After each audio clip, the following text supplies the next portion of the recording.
Hi, I'm Ben Province and welcome to Show Me the Music. On today's show, we will take you inside Jazz at the Bistro to check out some of the latest renovations.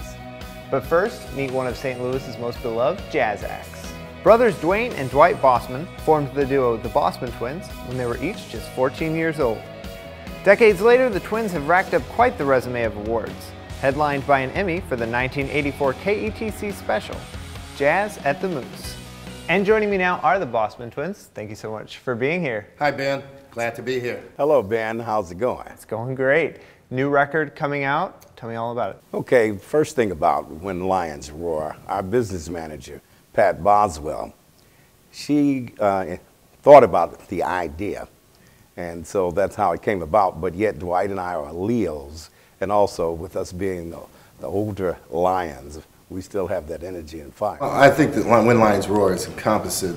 It has a lot of variety of music, but all jazz. The material has been written by Dwayne and myself, and also co-written by other musicians in the band. Longinu Parsons wrote a couple of tunes. We have a selection from a buddy of ours in Portland, a bassist who wrote Michael Kersey. Michael Kersey wrote Mariposa, which is a selection, and we arranged the tune with Daryl Darden as well on that. We have some other compositions we've written, one called Cruising Through the Mall, a nice flute ballad, very smooth, but kind of a Latin influence with it. We're really proud and feel privileged to have the greatness of musicians. We have the best that we could in the area and beyond on this recording, and it's just it's a dream come true, you know. Sounds like you have a variety of different styles. What were some of the influences you guys were listening to when writing the album?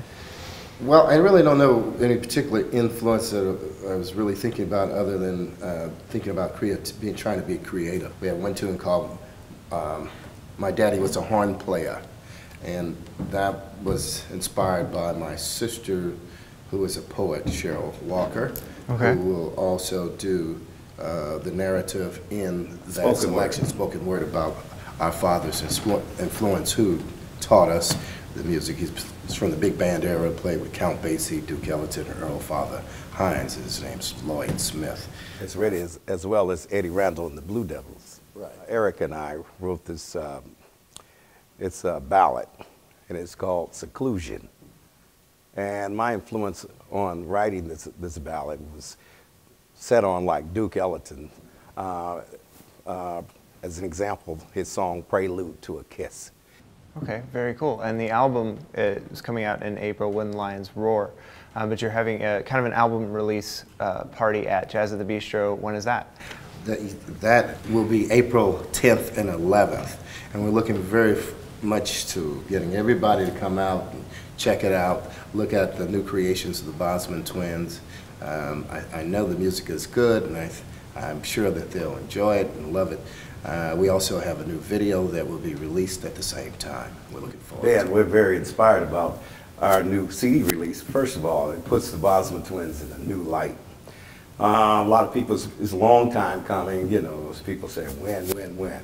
So now that we're finished teaching school and doing other things, our kids are grown, it's me time. So this is a way of reinventing ourselves now with the new CD. And we're looking forward to the next album after that, the sequence. I'm thinking of additional instruments that will portray in that, but we'll have to paint that stroke, that picture a little different, get some different flavoring in it. So. Well, it's great that you're thinking ahead. I'm curious to rewind a little bit and talk about kind of your involvement in the St. Louis music scene just over the years, how you've seen it change and evolve, and how proud you are to have been a part of, to still be a part of the St. Louis music scene.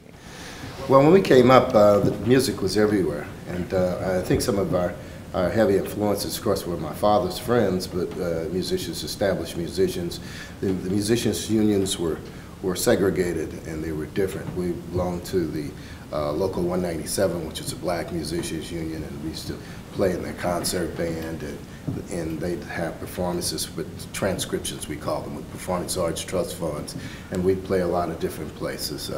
And then the white union was Local 2, and later they merged when the government, required that.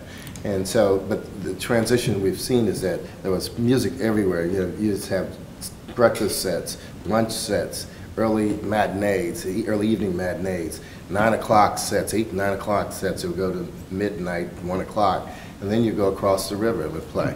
We used to play 5, 6 nights a week, sometimes on a Friday, two gigs, and sometimes on a Saturday, 3 gigs.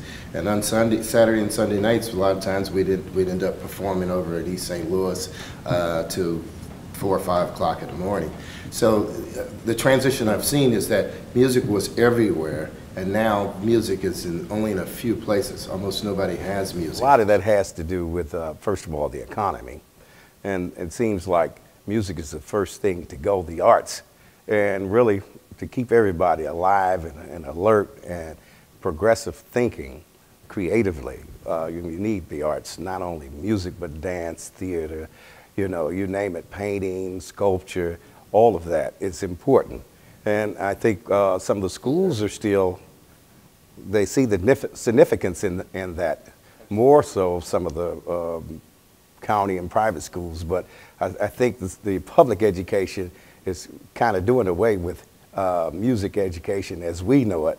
And that's kind of sad, because it makes kids a lot sharper if they have the arts. Well, the significance of the music in schools is that we're products of even St. Louis public schools, and I'd like to see a lot of artists, musicians come out of that arena today, and I don't see as many of it. I don't see as much of it happening. I don't see the level of quality of education, music education, at that level anymore. And I'm not trying to download that.